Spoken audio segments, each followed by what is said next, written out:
This is your one and only 𝐈𝐸81 with your daily dose of video goodness, and today we are taking a look at the absolute insanity that is the AI in Hogwarts Legacy. Let's get to it. Hogwarts Legacy does something I have never seen before in video games that adds a depth of realism that absolutely astounds me. Something that has been promised to us before from other developers such as CD Projekt Red with Cyberpunk 2077, but from what I've seen has yet to actually be done. Every bit of the footage you are seeing on the screen right now is uncut footage from me following around an NPC in the game for quite some time. And I know what you're thinking, yeah, so what, it's an NPC, who cares? Well, you should care, and let me explain why. This all started after I finished a quest involving the aforementioned NPC. This NPC that gave me the quest did not walk off right away, and I hung around the area for a few seconds while I was talking to my chat during the stream. I just expected him to stand there, and once I walked out of the area, he would just despawn until the next time I was meant to talk to him. But then all of a sudden, he started to walk away, and I thought to myself, I wonder where he's going. Let's follow him and see. So I began to follow him, and the events that followed blew my mind. See, the thing is, games tend not to keep a whole lot of things loaded at one time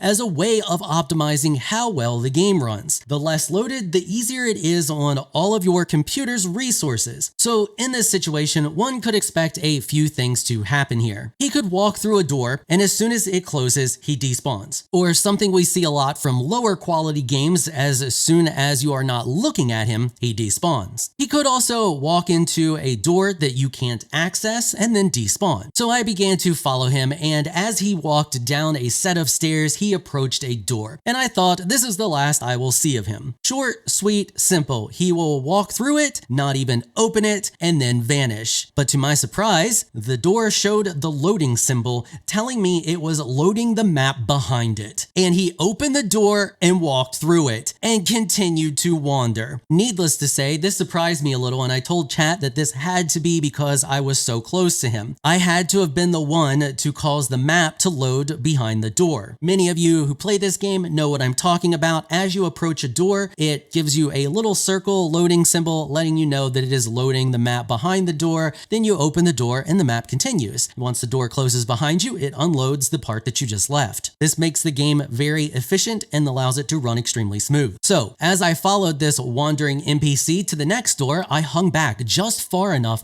that I could easily catch him if I sprinted. He walked up to the door, and I was shocked when I saw the loading symbol. This NPC can actually trigger a map load function. I couldn't believe it. Not because it wasn't possible or because it was some technological feat, but because you just don't ever see this kind of attention to detail given to an NPC to create realism inside of a game these days. It takes time and resources, and 99.9% of the time, once an NPC has done its job, it's not really needed anymore. So like Apple with last year's model of iPhone, devs find a creative way to get rid of them, forcing you to move on, normally at the expense of realism. My mind at this point having already been blown, I continue to follow him, wondering to myself and to chat, does he walk a fixed path? Now at this point, it was nighttime, and when it is night at the school, you see very few people in the halls. So he was the only NPC around. This fact is important and will come into play later. As I followed him, I began noting where we were, and when he looped around and headed back into a door that he had loaded and walked through, I said to chat, this is the door we came through, he's headed back to where we started. And I fully expected him to end up back at the quest start location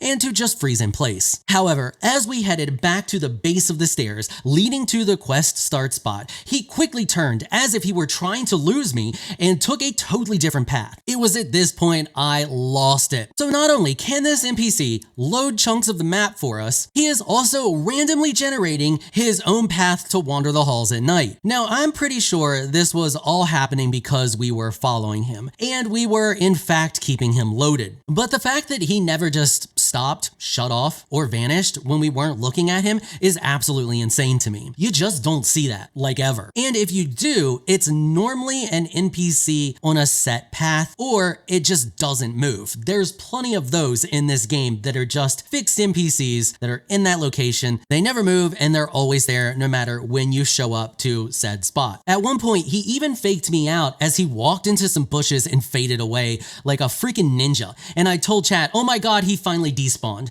But then, like the second coming of Jesus, he appeared from the bushes and continued on his journey, which was promptly followed by me screaming, "Oh my God," into the microphone at chat because I could not believe what I was seeing. So now I was sure he was going to continue to wander for as long as we would follow him. And soon it was morning, and the halls began to fill with students. Then, just when I thought there is no way he could get any more interesting, I was quickly proven wrong by the events to follow. We started to approach a bench with a girl sitting on it. He waved at her as to say, "Hey, how you doing?" Then he sat down next to her and began to have a conversation. So now we have an NPC that loads chunks of the map on its own, wanders a random path, and interacts with other NPCs as they begin to spawn. What's more, they had spoken dialogue that began to play as they began doing the talking animations. So needless to say, at this point, my mind had been blown beyond anything I ever expected. I felt like I was on some ayahuasca trip and none of this could possibly be real. I mean, who does this in games? I have played many, and I mean many, RPGs like this, and I have never seen this much detail put into NPCs to create a sense of realism before. So like Alice down the rabbit hole, I had to see the depths of this. How far did it go? What would he do next? Would he start to repeat his actions? And was he ever going to despawn? So at this point, he gets up from his chat with this girl, ignoring me like I was some paparazzi trying to catch him in some